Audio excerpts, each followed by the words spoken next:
সবাই কেমন আছো? তো আগের ব্লগে তোমাদেরকে আমি বলেছিলাম যে ধর্মতলা এসেছি। তো ভিডিওটা অনেক বড় হয়ে যাচ্ছিল বলে আমি তোমাদের সঙ্গে আর শেয়ার করিনি।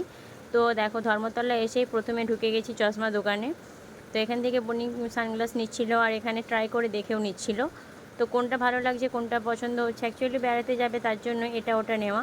তো ফাইনালি এই দুটো পছন্দ হয়েছে। তো আমাকে বনি বললো এটা একটু পরে দেখ দিদি ভাই, আমিও পরে দেখলাম। তো বেশ ভালোই লাগছিলো মোটামুটি। তোমাদের কেমন লাগছে জানিও। আর এই যে আঙ্কেলটা আমাদেরকে সমস্ত অনেক কিছু বুঝিয়ে দিচ্ছিলো যে কীভাবে চশমা টাইট হচ্ছে, লুজ হচ্ছে, এই জিনিসগুলো। তো আমাদের চশমাগুলো মানে লুজ হয়ে যাচ্ছিলো, তো সেই কারণে টাইটও করে দিয়েছে।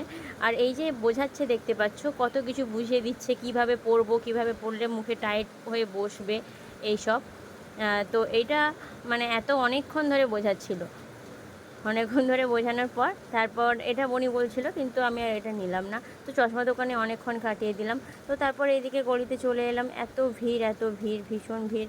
আর আমাকে দেখতেই পাচ্ছ, ব্যাগ নিয়ে আর চলতে পারছি না, যেহেতু দেখলে মেডিকেলে গেছিলাম, মেডিকেল থেকে আসছি। তো এখানে কুর্তির সেট দেখছিলাম মায়ের জন্য, পছন্দ হলো না। তো দিন চলো যাওয়া যাক, কোথায় যাই। তোমরা কে কে ধর্মতলা শপিংয়ে আসো অবশ্যই কিন্তু কমেন্টে জানিও। তো বনি ওই হোটেলটা দেখিয়ে বলছিল যে এটা হচ্ছে অনেক পুরনো হোটেল। তারপর এখানে এলাম বনির জন্য টি শার্ট নিতে। বনি এখান থেকে টি শার্ট পাচ্ছিল, মানে কি নেবে খুঁজে পাচ্ছিল না। এদিকে টু পিসও ছিল, টি শার্টও ছিল। আর মানে কোনটা এটা ওটা পছন্দ হচ্ছিল না, ঠিক আছে।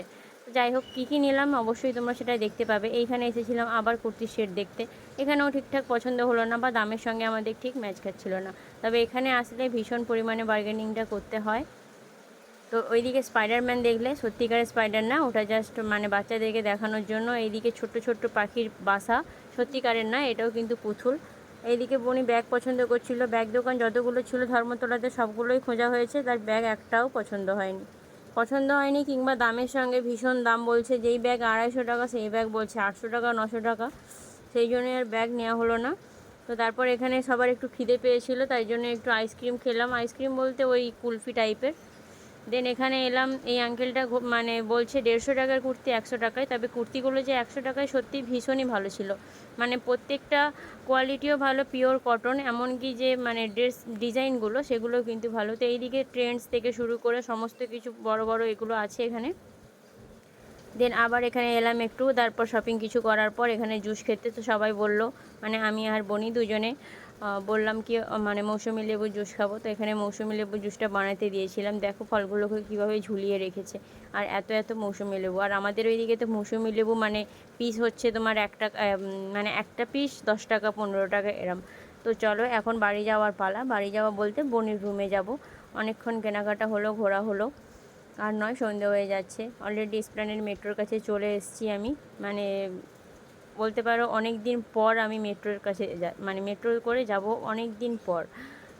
তো দেখলাম স্টেশনটা পুরোটাই মানে ঠান্ডা। বনিকে বললাম কি রেটে কি পুরোটাই এসি? বলছে হ্যাঁ পুরোটাই ঠান্ডা। আমি তো কোনো দিন আসিনি, তাই জন্য ওকে জিজ্ঞাসা করলাম। ও বললো হ্যাঁ।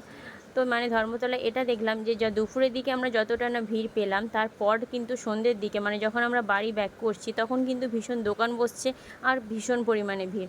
তো এখানে টুকুনটা কেটে নিলাম। টুকুন বলতে মেট্রোর যে টুকুনটা হয় সেটা। বনি আমাকে বারবার বলছে দিদি টুকুনটা তোকে দিচ্ছি, তুই কিন্তু হারাবি না। আর দেখো কত ভিড়, কত লাইন। ওখানে হলো না, শেষে এখান থেকে কাটলাম।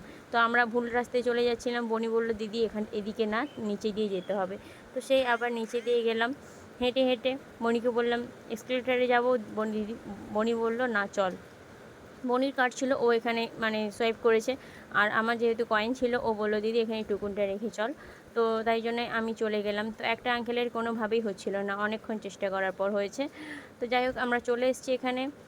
এদিকে মেট্রো আসার জন্য অপেক্ষা করছি অনেকক্ষণ। বনি বললো দিদি বেশি দেরি নেই। সত্যিই দেরি নেই, 2 মিনিট পরেই দেখলাম মেট্রো। মানে ও বললো পরপরই মেট্রো থাকে। ও যেহেতু কলকাতায় থাকে, সত্যি বলতে ও এখন কলকাতার সব কিছুই জানে, কোথায় কি রয়েছে না রয়েছে। ধরো শপিংয়ের জায়গা বা ঘোরার জায়গা, মন্দির, মেট্রো, সমস্ত কিছু ডিটেলস ও কিন্তু ভালোভাবেই জানে। তাই ওর সঙ্গে আসলে কোনো অসুবিধাই হয় না। মেট্রোয় উঠে গেলাম, তো ওদের ওখানে নামতে হবে। তো আমরা নেমেছিলাম শহীদ ক্ষুদিরাম স্টেশনে। এত ভিড়, মানে ব্যাগ পর্যন্ত যে রাখবো তার জন্য দাঁড়ানোর পর্যন্ত জায়গা নেই। এত পরিমাণ ভিড়, এত পরিমাণ ভিড়। এক সাইডে একদম ঠেসে দাঁড়িয়েছিলাম। তো চলো, শহীদ ক্ষুদিরামে নেমেও গিয়েছি, দেখতেই পাচ্ছ। তো এরপর আমরা ধরবো অটো ধরে আবার আমাদেরকে বাস ধরতে হবে। তারপর ওর বাড়ি যেতে পারবো। তো এখানে এসে অটো থেকে আবার বাস ধরলাম। এটা কিন্তু পাটুলির রাস্তা, পাটুলি আসবো, সেই ব্লগটাও তোমাদেরকে নেক্সট এতে আমি শেয়ার করব। অবশ্যই ভিডিও দেবো পাটুলির। অবশ্য পাটুলি জায়গাটা খুব সুন্দর বনি, আমি অনেকবার ভিডিওতে দেখেছি কিন্তু আমার কখনো এখানে আসা হয়নি। তো আজকে এমনি বাসে করেই যাচ্ছিলাম, এত সুন্দর ভিউটা লাগছিল, তাই ভাবলাম তোমাদের সঙ্গে শেয়ার করি। তো আমরা মুকুন্দপুর বাস স্ট্যান্ডে নেমে গিয়েছি।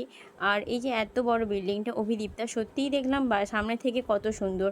এতদিন ফোনে দেখেছি বা বনি আমাকে বলতো, দিদি আমার ফ্ল্যাটের সামনে, মানে ও যেখানে থাকে, অভিদীপ্তাটা খুব সুন্দর। আবার এখানে অটো ধরতে হবে। তো চলো অটো ধরে আবার বনির ওখানে যাব।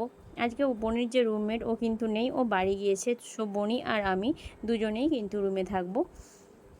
তো চলো এখন যাওয়া যাক। আর ভিডিও তোমাদের কেমন লাগছে অবশ্যই জানিও। আমি দুদিন ভিডিও দিতে পারিনি, তার কারণ আমি একটু অসুস্থ ছিলাম, ওই জন্যই দিতে পারিনি। তো নেক্সট পার্ট আসছে কী কী কিনলাম, ততক্ষণ সাবস্ক্রাইব করো।